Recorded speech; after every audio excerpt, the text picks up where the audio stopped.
Welcome to My Best Practice. This is a quick video demonstration of how therapists using evidence-based practices can efficiently use our session note. The session note is organized by boxes, and the first box is where you're going to do your agenda setting. As you can see, there's already an item, Review Anxiety Episode Record, in the box, and that's because last week I didn't have the opportunity to check that record with the client. So it automatically populates here, which saves me time, and I don't have to flip back to a previous note or have to remember what I need to do today. But in addition, I can also just hit this add button to add any additional agenda items that I want to put on the agenda for today. So maybe I want to explain the concept of opposite action. I simply just type that here, hit add agenda item, and it's going to pop down into the box. Maybe I also want to do a values clarification exercise.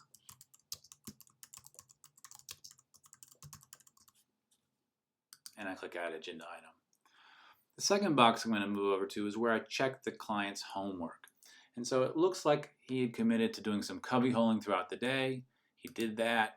He was going to also meditate for a few minutes, at least 3 days, and practice PMR. Unfortunately, he didn't get a chance to practice PMR. But as you can see, as I check off what he did complete, it automatically calculates his completion rate for the day, and it also provides the overall completion rate for homework historically. If I wanted a few more details, I can click the report and I can go back and see by session items that were assigned, items that were completed, and the completion rate. The next box is a collapsible one. So if you're doing any ongoing assessment with some routine outcome measures, you can simply hit this button and it will pull down, again, customizable list for you of what measures you might be tracking. And so we're going to go ahead and put in these numbers for this client.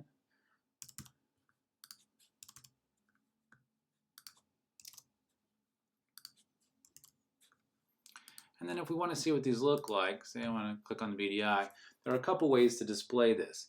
So we can see them in a table format. We can also see them in a chart. And what we find is that the visuals of the line graph actually are very helpful, not just for clinicians, but also for the client.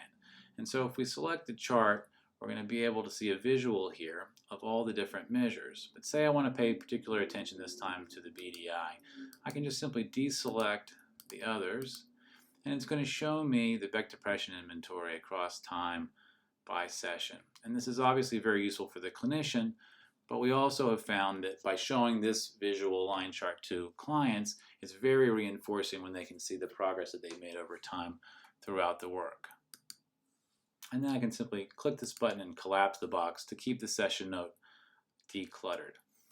Now, I can come in and type anything I want in here to record what I'm actually doing in session. If I want to save a little time and I know that maybe some of the elements I used last week I'm going to use again, I can simply hit this button to copy a previous note, and it's going to pull in sentences from last week. But maybe all these things I'm not doing, I can simply take them out. But maybe the first sentence I'm going to do again, I'm going to discuss the anxiety episode. But then, of course, I can freely type anything else I want. So maybe I answered questions for the client about how anxiety is maintained. So I can type that here in this text box, but there's also other ways to record what we did in session that might save a little time. So under interventions, again, a collapsible box, there are many default drop downs where we can simply check off, oh, under ACT, I also did some values clarification and I did a cognitive diffusion exercise. I also want to do psych ed to explain opposite action. Now these are all fully customizable. There are plenty of options in the library already, but you can edit any of the language you want for any of these, and you can add any of your own so that you have the interventions that you want for any particular client. Similarly, there's a symptom drop down, and so under here the client reported feeling anxious, also reported some procrastination, and then under the cluster of generalized anxiety disorder, some restlessness and difficulty sleeping. Once again, I can click this to collapse the box to keep the note fairly uncluttered. Next box down is going to be where I assign homework. And so, again, to save time, once again, I want the client to do some cubby holing. So all I need to do is click this down arrow, and it's going to copy the homework item down so that I don't have to type it. Just, again, saving me time and allowing me to focus on the client and the clinical decision making. I also want him to continue doing some meditation, and I'll put that down. But of course, I can also just use the add button and type in any new assignment I want. So maybe I want him to keep a gratitude journal. Just type that in. Now with regard to the agenda, it looks like I did have a chance to review the anxiety episode record. We did explain opposite action, and we did a values clarification exercise together. So that's good. But I think it would be helpful next week to do another values clarification exercise. So once again, I can just click this down arrow, copy the agenda item. And then when I go to my next week's session, the agenda and the homework are going to automatically populate. So once again, I don't have to flip back. Again, saving time so we can focus on clinical decision making and focus on being present with the client instead of being weighed down by any kind of record keeping.